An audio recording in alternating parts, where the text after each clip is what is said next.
Republicans and the right wing always want to play victim. Why didn't you stop? Because I didn't feel like it was safe. Well, this is where you ended up. Hey, roll over. Get me EMS started.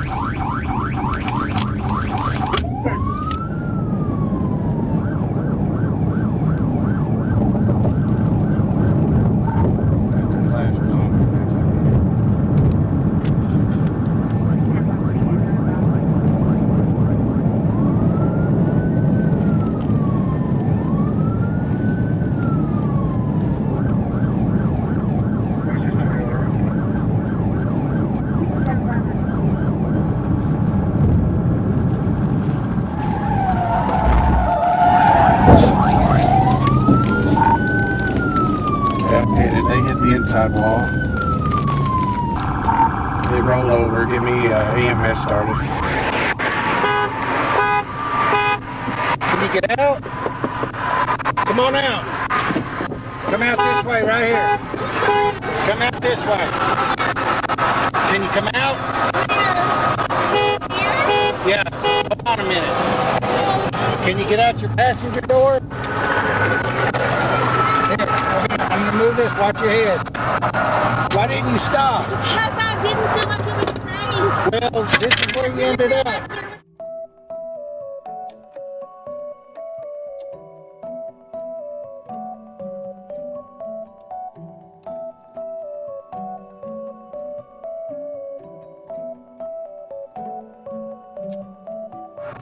Are you the only one in the vehicle? Yes. Okay. I'm pregnant. Well, ma'am, you've got to pull over when we stop. I had my flashers It doesn't matter, on. ma'am. Come on I didn't feel out. like it was safe. I got an ambulance coming for you.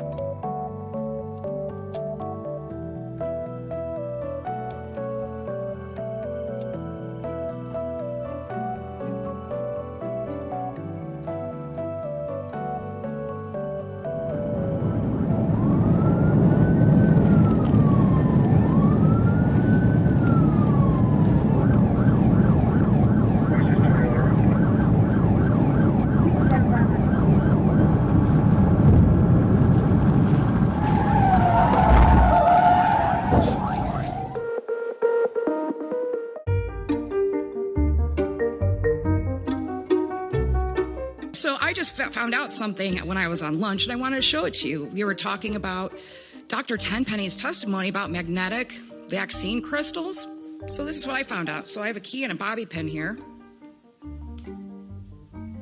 Explain to me why the key sticks to me. It sticks to my neck, too. I even got this. Yeah, so if somebody can explain this, that would be great. Any questions?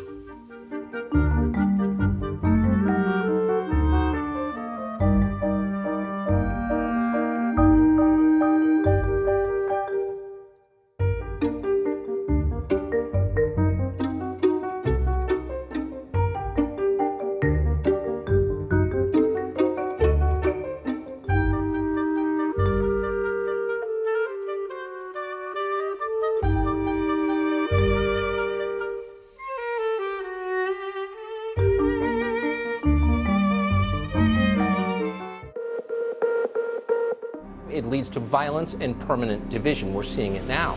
It is terrifying.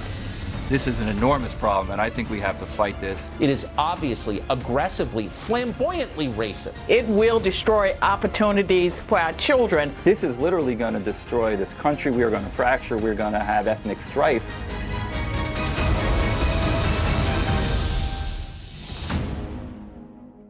Okay, so they found their boogeyman. Critical race theory poison. The idea that only white people can be racist. Affluent professional white people reaching a kind of religious ecstasy, talking about how much they despise themselves because of their own skin color. A bunch of people who think they know about race more than anybody else. It's a full throttle indoctrination program. Poisoning the minds of our youth at school, turning some of them into revolutionaries in the streets. It's anti-American, but it's more importantly, anti the gospel of Jesus Christ. If you're white, we're going to white shame you. We're going to make you atone for your white privilege and your internalized racial white privilege. To be clear, critical race theory does not say someone is racist because of the color of their skin.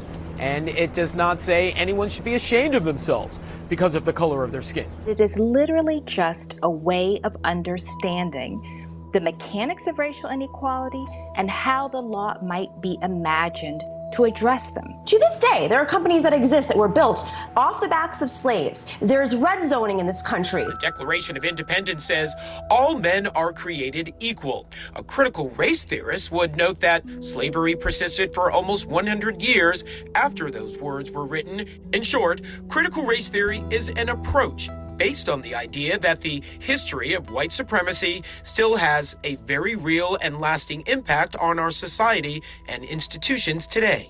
Is this the right program to be pushing on the kids? No. 8 and 9-year-olds are being told that America is a racist country, and they're racist. Psychology professors go around telling children they're racist by their mere existence. Pitting students against one another based on the color of their skin. You cannot talk about American history without speaking about racism. You cannot do it. Some people just feel so uncomfortable with it, they just don't want children being taught it, period. Critical race theory is not anti-patriotic. In fact, it is more patriotic than those who are opposed to it, because we believe in the 13th and the 14th and the 15th Amendment. We believe in the promises of equality, and we know we can't get there if we can't confront and talk honestly about inequality. We're really trying to rally parents across the country to fight all of this. Go out and raise a ruckus, bring all your friends. This stuff cannot stand. We know that the opposition, the critics of critical race theory, are going to show up in big numbers. We should challenge it for the sake of our country.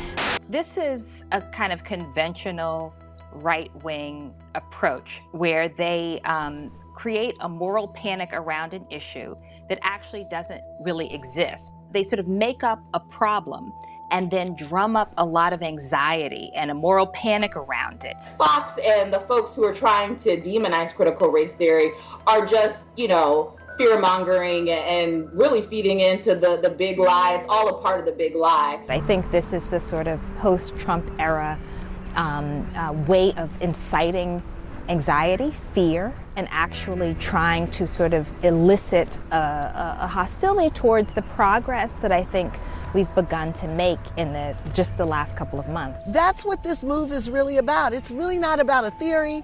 It's really not about what's in people's hearts. It's about an effort to shut down all conversation about the sources and the reproduction of racial inequality. They want to maintain the fiction of this country, the mythology of this country, and that's something that we do have to be very deliberate about responding to, because we want our kids to be raised with deep and meaningful knowledge. Republicans and the right wing always want to play victim.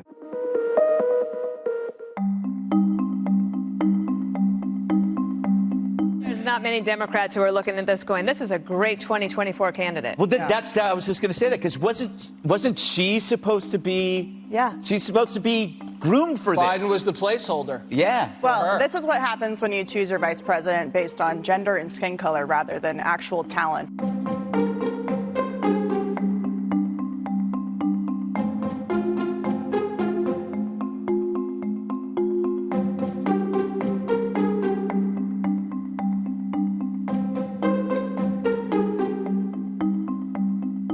I want to be clear to folks in this region who are thinking about making that dangerous trek to the United States-Mexico border.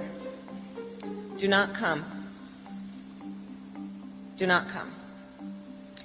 The United States will continue to enforce our laws and secure our border. There are legal methods by which migration can and should occur.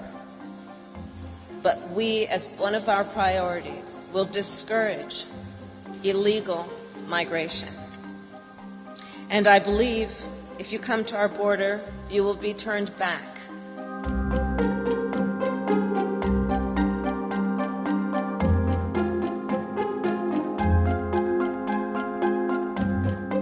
her. This is what happens when you choose your vice president based on gender and skin color rather than actual talent and expertise. We're seeing that disaster unfold right now. That's so mean.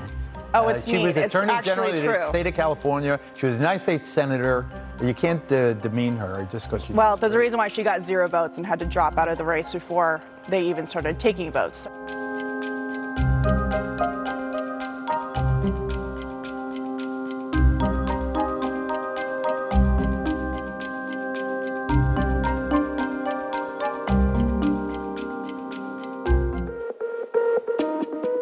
I think that was a booby trap.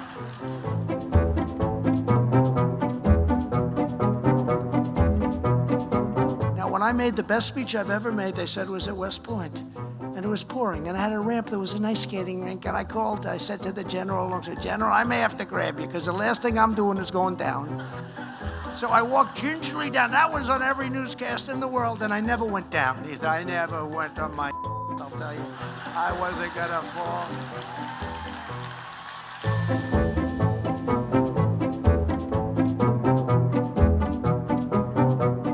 I think that was a booby trap.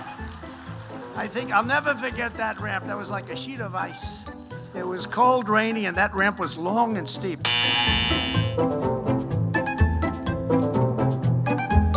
I said, General, I might have to grab you, but I'm not going down under. And unfortunately, I wasn't wearing American shoes. I had Italian shoes, nice leather. Leather. It's like an ice skating rink.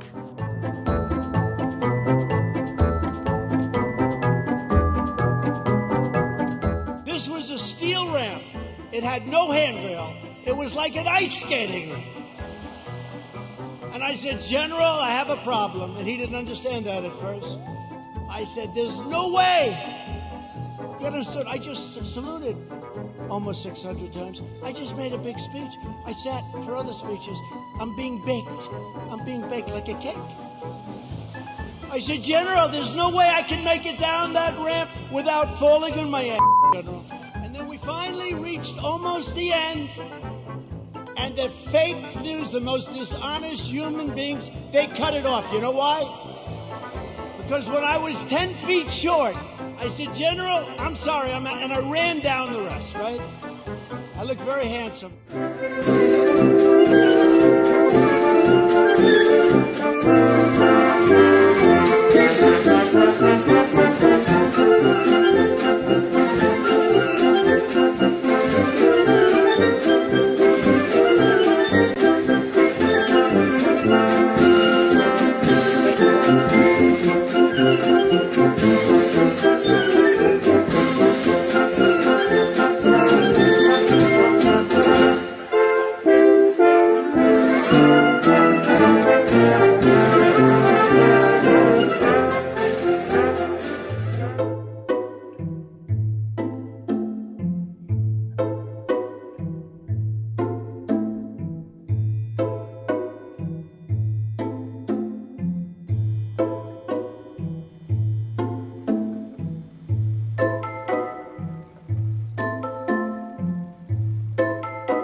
That's a nice one, isn't it? Don't you feel better now?